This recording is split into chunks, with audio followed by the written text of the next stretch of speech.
Courses et régates, une émission de Nicolas Venance pour actunautique.com. Courses et régates est parrainée par UShip, 140 magasins d'accastillage à votre service.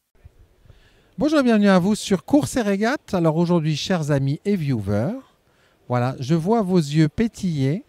Vous le reconnaissez, un corsaire. Aujourd'hui, ce que je vous propose, c'est de tout savoir sur l'association qui anime cette classe monotype d'un voilier mythique. Et pour cela, je vous propose de rencontrer tout de suite Bernard Jubert, vice-président de l'AS Corsair, rencontré sur le Nautique de Paris. Bernard Jubert, bonjour. Bonjour Nicolas. Waouh, on ne peut pas le louper sur ce Nautique de Paris, votre magnifique Corsair avec cette coque jaune canari qui tranche, qui sort du lot. On ne voit que vous. On ne voit que le corsaire, mais c'est bien normal. C'est une longue tradition maritime. Le corsaire existe depuis 1956 et il est toujours construit, soit en contreplaqué époxy, comme le modèle qui est derrière nous, soit en polyester au chantier de Kerentec. Et l'association AS Corsair est très fière de promouvoir ce bateau assez mythique, il est vrai. Alors c'est un bateau qui a mis des milliers de plaisanciers sur un bateau, qui les a amenés, qui les a conduits à s'intéresser à la voile, qui les a formés. À quand il remonte le corsaire et qui est derrière ce bateau? Le corsaire vient de son génial architecte Jean-Jacques Herbulot, une célèbre signature de la voile, et qui a conçu le corsaire pour l'école des Glénans. C'était le bateau école des Glénans. Et ensuite, le corsaire s'est orienté vers la croisière, vers la régate. Mais les modèles d'aujourd'hui sont strictement identiques à ceux de l'époque, car nous respectons une stricte monotypie et respectons exactement les plans de l'architecte. On va prendre un peu de recul, Bernard, vous allez m'accompagner pour regarder la ligne du corsaire. Quelques caractéristiques techniques sur un corsaire. Première caractéristique aujourd'hui, c'est une coque à bouchin vif, ce n'est pas une coque en forme. Et sous le corsaire, on voit le lest, un lest de 150 kg qui lui assure une tenue à la mer et une stabilité absolument incomparable. Voici les deux principales caractéristiques du corsaire. Alors, quand on regarde sa forme de coque avec ce bouchin vif, quand il a été conçu, il y avait une contrainte, c'était la construction, et de la contrainte de construction a débouché le style du bateau.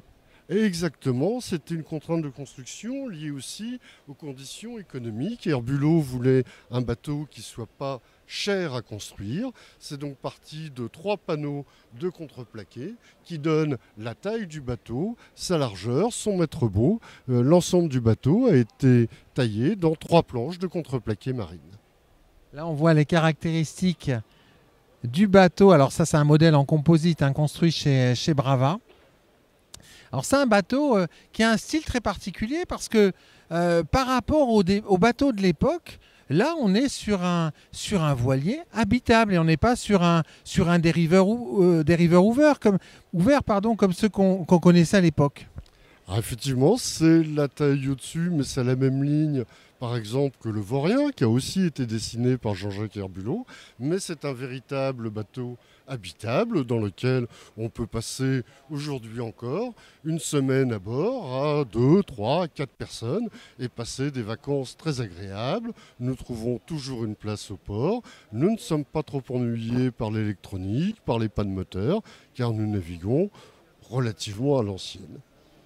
Alors justement, il s'organise comment? Alors dans la cabine, on voit qu'on a un couchage dans la pointe, mais on a également 2 bannettes qui, de part et d'autre de la descente. Exactement, de part et d'autre de la descente, nous avons 2 couchettes cercueil qui vont sous les coffres et la pointe avant où 2 adultes dorment à l'aise, à condition d'être bien amoureux l'un de l'autre.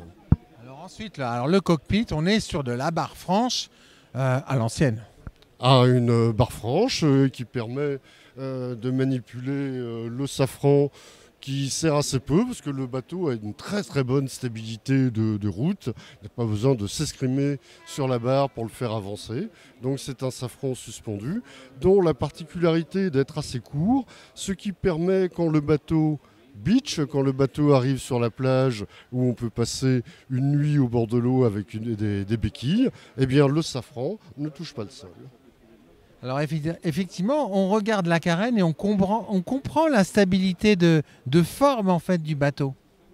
Oui, et de surcroît, nous avons une dérive pivotante qui fait passer le tirant d'eau du bateau de 50 cm à 1 mètre. On va parler gréement. On va reculer un peu pour s'intéresser au gréement. Quelle surface de toile au près sur un corsaire? La surface de toile est exactement de 18 mètres carrés 50, c'est la voile au près. Là, il n'y a que la grand voile pour des raisons techniques au salon. Le génois est un peu plus grand que la grand voile et surtout aux allures portantes, nous envoyons un spi de 23 mètres carrés, ce qui est une taille suffisamment conséquente pour un bateau comme ceci. Rappelons sa longueur. Bateau fait une longueur de 5 mètres 50 et 1 mètre 92 de mètre beau. Alors maintenant, on va parler performance. Vous allez vous mettre devant votre bateau, Bernard. Alors, expérience de navigation, on n'est pas sur un foiler. Là, je vois vos yeux qui montrent beaucoup d'étonnement, de courroux peut-être. On n'est pas sur un foiler. C'est quoi les sensations à la barre d'un corsaire? Eh bien, les sensations, c'est de parvenir à faire avancer le plus vite possible ce corsaire. C'est un bateau difficile, exigeant, qui exige de l'attention, mais le plaisir d'un loisir, c'est aussi que ce ne soit pas forcément facile, il n'y a pas que la glisse. Le corsaire, c'est un petit peu la recherche inverse, mais avec un avantage énorme dans la série, c'est la convivialité que nous connaissons. Nous sommes une grosse association, 200 membres, nous nous connaissons tous, donc nous avons des rassemblements très conviviaux, très agréables entre nous, et nous acceptons tout le monde, à condition de venir avec un corsaire. Alors justement, maintenant, on va parler de l'activité de votre association. Là, vous nous avez convaincus sur le corsaire. Votre association est très dynamique, 200 membres, des manifestations toute l'année un peu partout en France. Parlez-nous justement de ce programme d'animation, de régates et de rassemblements conviviaux, on va dire. Alors nos rassemblements, il y en a à peu près une dizaine dans l'année, qui ont lieu un peu partout en France, parce que nous sommes une association nationale, beaucoup en Bretagne, beaucoup sur la côte atlantique, en Normandie, mais aussi dans les eaux intérieures. Nous avons une forte activité dans le Lyonnais. Nous courons le championnat de France monotype habitable à Aix-les-Bains, donc c'est loin de la mer, mais les membres de l'association n'hésitent pas à se rendre à Aix-les-Bains. Alors, en conclusion, Bernard, on va reculer encore pour l'admirer, ce corsaire. Quelques mots pour convaincre nos viewers et amis qui sont derrière l'écran là et qui rêvent devant cette belle ligne de bateau d'essayer un jour un corsaire. Pourquoi pas en adopter un jour? Pourquoi essayer un corsaire? Pour retrouver le plaisir de la voile, pour trouver une grande forme de convivialité, un esprit d'équipe, le retour à du sens marin, des valeurs très simples, très classiques, mais des valeurs qui sont pérennes et qui procurent beaucoup de plaisir à l'ensemble des membres de la. Merci beaucoup, Bernard. Merci Nicolas, à bientôt.